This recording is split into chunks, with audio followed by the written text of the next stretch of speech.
need to take responsibility and give us living wages to raise our families and our neighborhoods.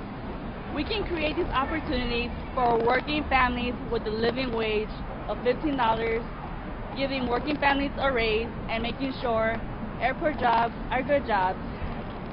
I'm out here speaking and fighting for my family and our future. United needs to take responsibility and stand up for good wages at O'Hare. You know,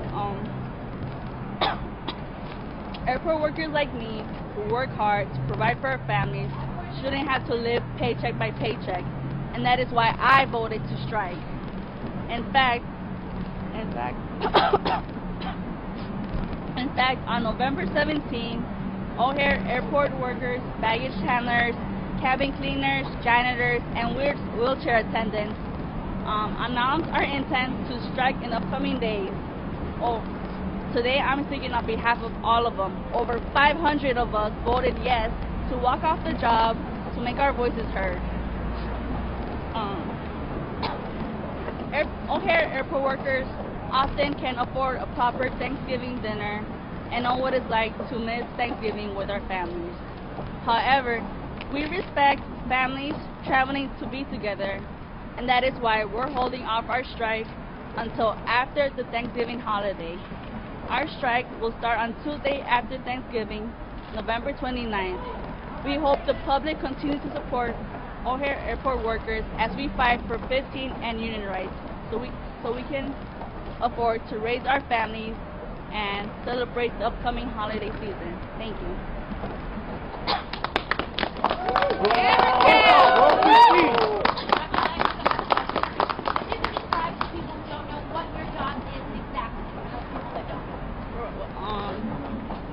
One of the duties that I have to do is I usually get bags that get rerouted to my section.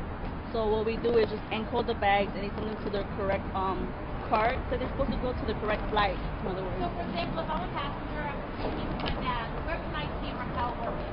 Would I be able to see you working, or so a passenger can connect with your story? My story? My jobs and United, at the United Airlines terminal, we're behind all that, so we're just like molding the baggage area. So you're not going to be able to see me.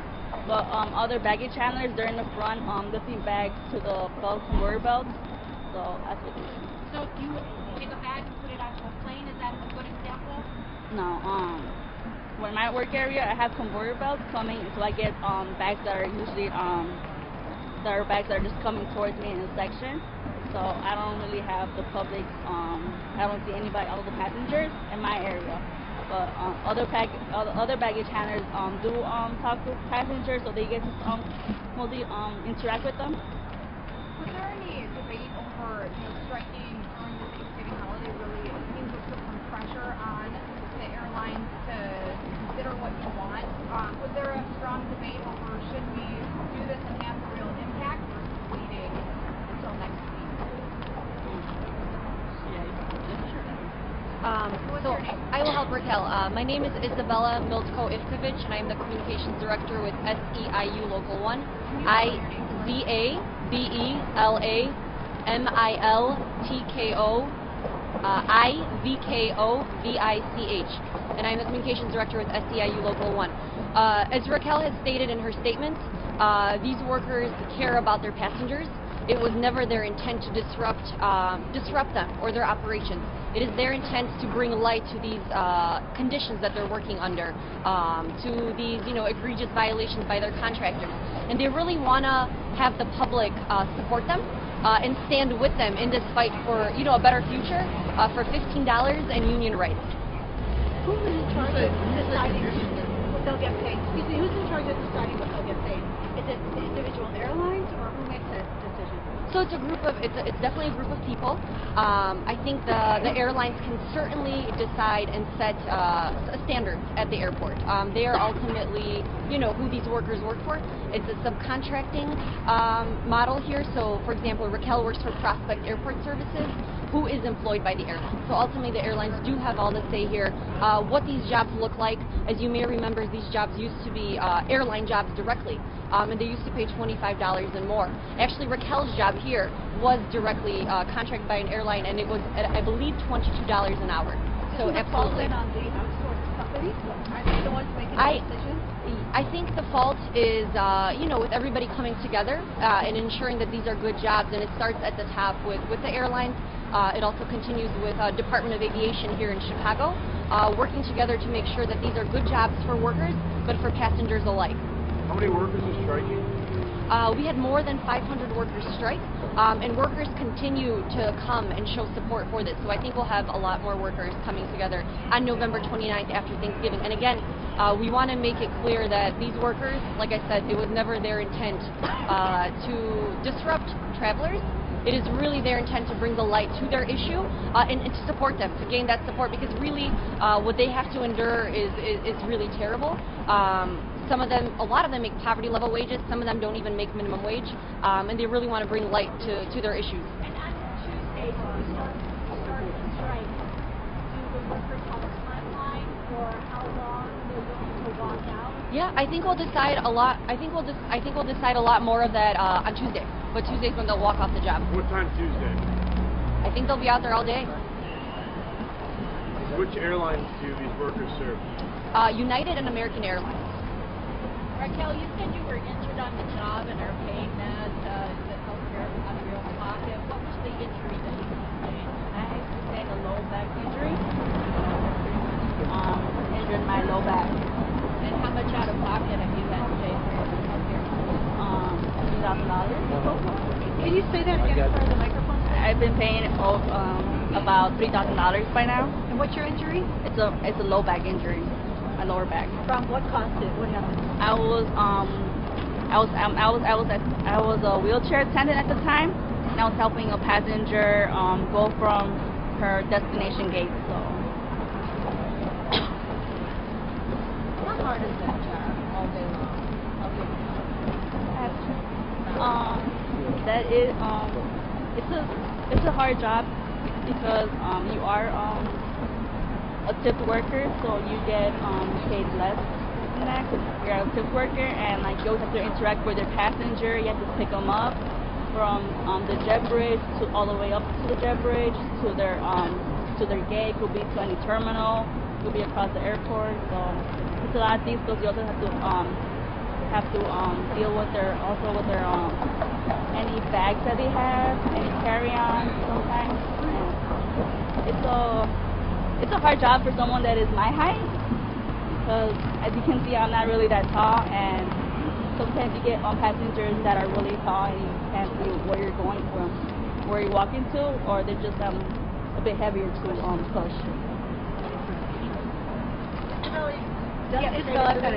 What's going to make this different? Sure. So I think before, and you've been around for all these strikes, I think this strike is much bigger and a lot more prevalent. A lot more groups of workers are coming together this time around. And these workers. What's important to note for people that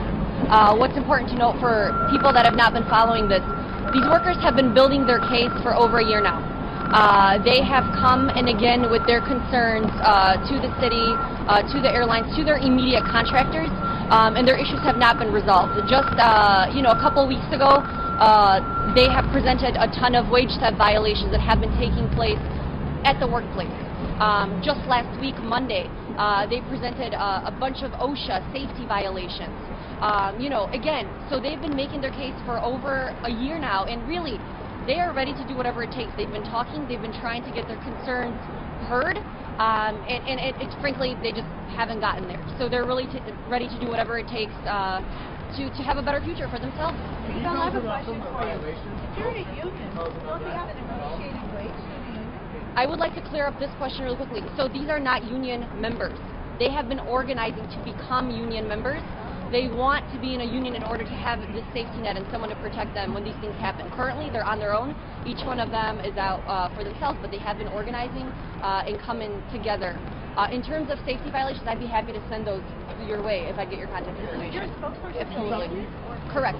So the workers, have chosen the union to help them represent them and help them come together for a better future. Are they trying to join your union?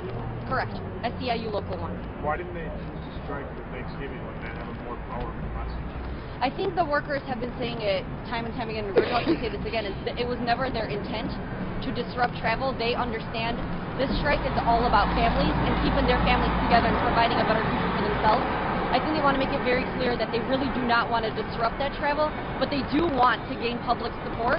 They do want people to see what is really taking place at the airport, because I think people don't see that. I think people think of O'Hare Airport as this lovely airport, the gateway to Chicago, but the people that actually make it work suffer, and that's really what they're trying to bring light to right now. And can you tell me, it's baggage handlers and who else are working on it? Sure. So we have, you could speak to this too, Raquel, but we have baggage handlers, wheelchair attendants, custodial staff, cabin cleaners, so the people that clean the airplanes inside the cabin. Those are all the people that are coming together. Floor cleaners, this gentleman just reminded me. So it's a wide range of people that make the airport work. And I'll get with you right after. Absolutely. Absolutely. What are the names of the companies that contract with? Sure. So the names of the companies that these workers work for, Raquel here is employed by Prospect Airport Services. Another contractor is Scrub Inc., as well as AirServe. Are those the three companies? Correct. Three main contractors.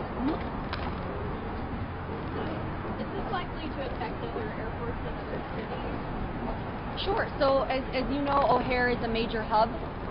Anything that happens here does have a ripple effect nationally. So we do think that that'll have an effect nationally. Thank you. What's the impact that you expect to have here? Do you expect that there'll be delays in movement? Sure. So as you may imagine, with hundreds of workers walking off the job, doing duties such as baggage handling, such as cabin cleaning, wheelchair attendants, custodial, and others, there will be some effects on travel, for sure. So, when did the airlines adjust themselves to those types of workers so that they would go under another umbrella and why? Sure. How long ago was it? These were airline jobs? I believe, yeah, right around 9/11 is when these became subcontracted jobs. And again, these workers really are, like I said, fighting for a better future, regardless of who their employer is. But with the cost-cutting effort on behalf of the airlines then to conduct those jobs? Absolutely. These workers are making, a fraction of what they were, making before. And I think what's important to understand that a lot of these workers, this is a full-time job. They have families. Most of these workers, are 30 years and above, have children, have families, have education. This isn't, a high schooler trying to do this. It is families supporting themselves, supporting their families. Do you have workers then that have been with the companies, with the airlines before the wage cut? I'm assuming we don't have any here today, but I'm assuming there's definitely some. We have some workers that have been here for decades, right? We have workers that have been for 2 or 3 decades doing this job and seeing how it's been changing over these years. So what kind of percentage would you say is not in wages overall? In terms of wages, I mean, this job that Raquel is making, how much are you making, Raquel, right now? Making $11.50 an hour. Raquel is making $11.50 an hour, and this job used to pay $22 an hour, and this is, again, about, a decade or two ago. So, obviously, cost of living went up, but, again, we're trying to save on the backs of the people that really make this airport work. Raquel, are you if they strike and they're not in the union, are they not protected? What can Sure. So I think it's very important to note that that it is an unfair labor strike, unfair labor practice strike, and workers are protected, right? They are protected from that extent. I think it's also important to note that contractors, it's illegal to fire a worker for striking. It is their right. When you say there will be effects on travel, can you quantify that at all? Do you have any idea what that will be? I think we'll have to wait and see on Tuesday. Anything else, Raquel, you'd like to say? Did you spell your name? Okay, it's R-A-U-U B as in boy, R-I.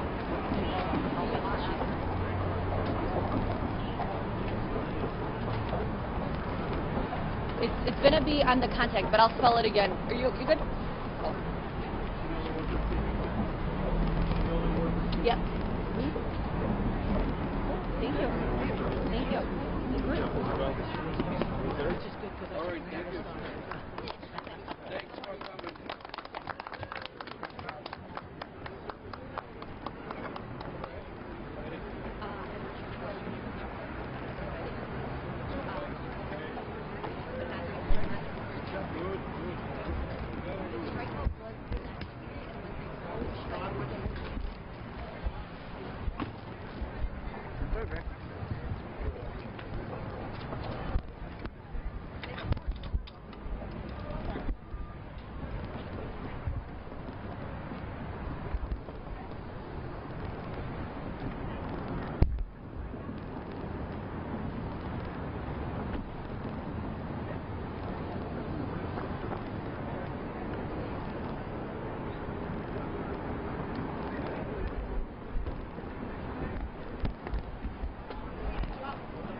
They didn't take him at one point in time, right when he thought it would be.